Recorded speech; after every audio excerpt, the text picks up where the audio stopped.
Here now we're going to move to item 14, featured species of the month. Betsy, hello. What are you surprising us with this month? Good afternoon. I'm Betsy Dye. I'm the Ecological Resource Specialist for the RCA. And this month, the species of the month is bobcat.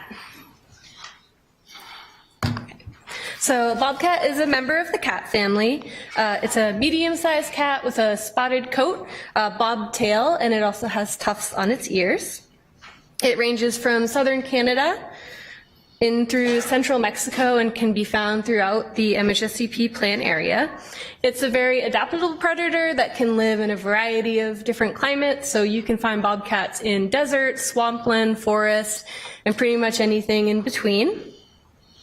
Their diet consists of small mammals, so mostly hares and rabbits. They'll also eat birds, lizards, and even insects. Bobcats also, when the conditions allow, will go after deer and will actually hunt deer. In the Florida Everglades, they've actually been documented taking deer that are 8 times their size, which is pretty impressive. The populations of bobcats are generally doing pretty well within their range and within the MHSCP plan area. Some of the threats to bobcats are hunting, poison, and also rodenticides. Rodenticides are rat poisons that cause bobcats to have, they could have internal bleeding and some other health issues too. So bobcats are predominantly solitary. They breed during the winter and spring. Their gestation period is about 2 months, and they will have 2 to 4 kittens in April or May. And the bobcat's lifespan is about 7 years in the wild. For the monitoring and management of this species, it's to maintain species presence and use in 75% of the identified locations in the plan area, include about 469,000 acres of suitable habitat in the plan area, and that includes existing PQP and future and existing ARL lands.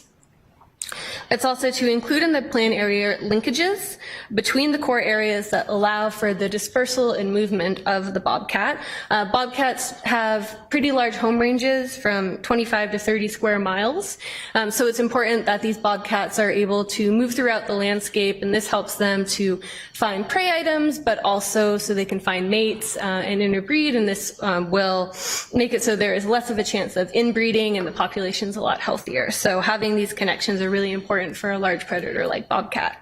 The plan also takes into account wildlife movement through transportation corridors, so we work with road projects to make sure that these animals can get under the roads, that there's wildlife crossings available for them.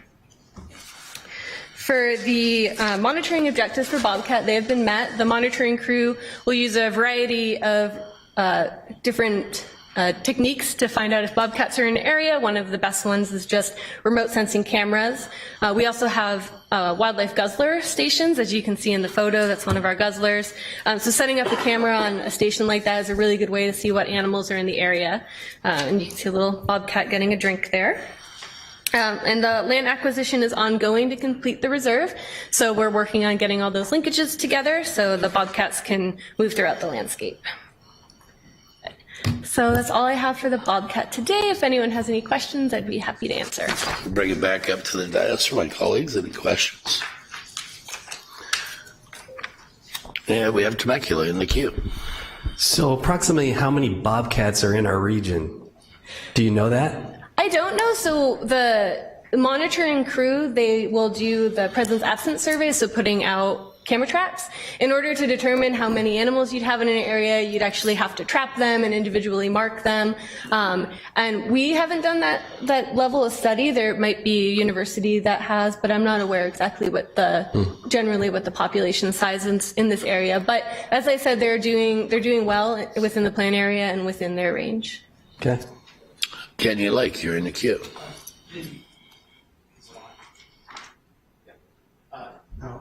Nope.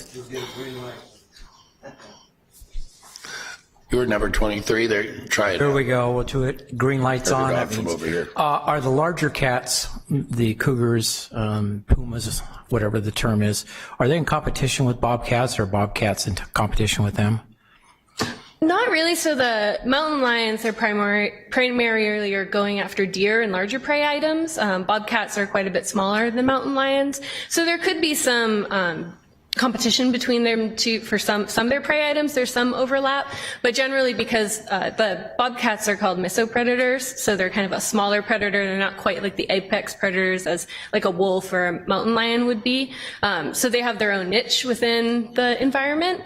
So they might compete for some resources, and they probably avoid each other. Like they wouldn't want to, cross paths necessarily. But yeah, the bobcat has much smaller prey items in general than the mountain lion, so they do have different needs. Okay, Wildemar, you're in the queue. Speaking about the sizes, so can you give the size comparison from that and a mountain lion and a house cat? So there's a pretty wide variety of sizes for the bobcats. A large bobcat can maybe be up to 30 pounds. It also depends on where you are. So bobcats in the southwestern region are typically smaller than bobcats you'd find up in the boreal forest, like in Canada. They can be much larger. And mountain lions, they can be over 100 pounds. Your house cat, you could have a really fat house cat that's like 20 pounds. But generally, house cats are around like 10 pounds or so.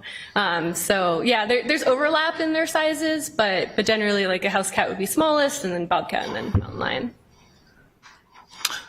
Okay, District 2, you're in the queue, Supervisor. If we're going to ask questions. So 2 to 4 in a litter, and how often, if they only live about 7 years, how many litters would a bobcat have?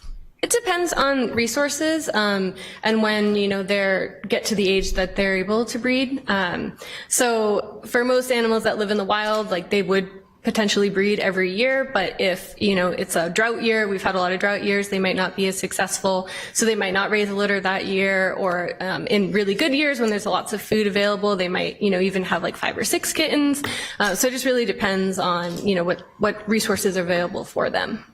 Well, I just asked that for, just the extinction, if they'll get to that point, but obviously if they, have frequent litters every year.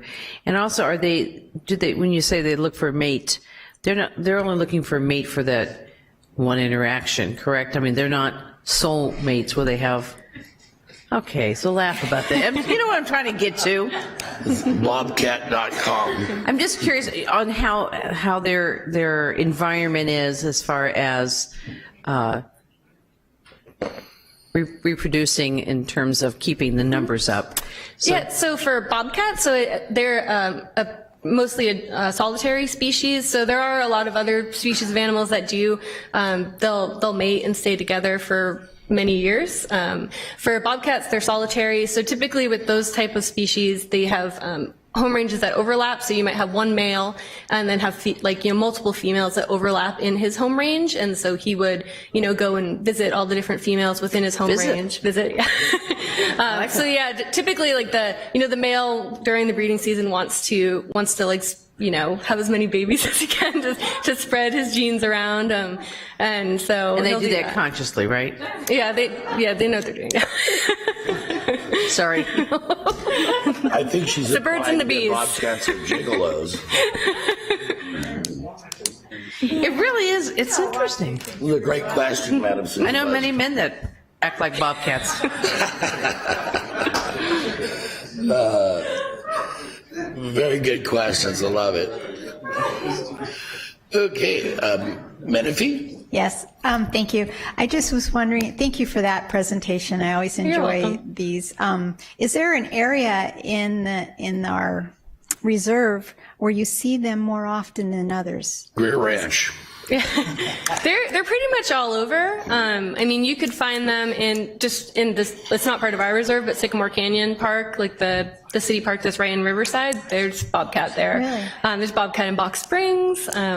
There's probably a lot of bobcat right in the river over here. So as I said, they're very adaptable. They can live in lots of different habitat types. So, they're all over. And they do try to avoid people, they're a little cryptic. And Are they like cats, where cats like to be out at night? Yeah, so they're most active at night, or dawn and dusk, and nighttime is when they're most active and out and hunting and everything.